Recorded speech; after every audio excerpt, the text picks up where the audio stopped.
நம்ம வந்து எப்பவுமே வித்தியாசமாகவே செஞ்சு சாப்பிட்ணும். ஒரே மாதிரி வந்து டேஸ்ட்டாக செஞ்சு சாப்பிட்டா நமக்கு வந்து போர் அடிக்கும்.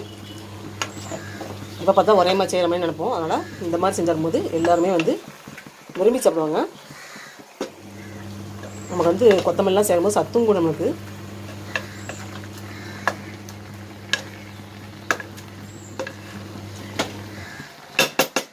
கொத்தமல்லி தலை போட்டு செஞ்ச நாட்டுக்கோழி கறி எப்படி செஞ்சது நான் ராஜித் ஹோம் குக் இந்த லிங்கை கிளிக் பண்ணி வீடியோ ஃபுல்லாக ஸ்கிப் பண்ணாமல் ஸ்டார்டிங்லேருந்தே பாருங்கள்.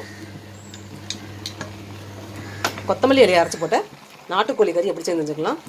கொரியண்டர் லீவ்ஸ் நாட்டு சிக்கன் கறி நல்லா வதங்கட்டும், அப்படியே வதங்கட்டும். அதுக்கப்புறம் வந்து குழம்புலாப்படி கறி மசாலா சேர்த்துக்கலாம். இந்த கொத்தமல்லி இலையோட பச்சை வாழை போகணும், அப்போ தான் டேஸ்ட் நல்லாயிருக்கும்.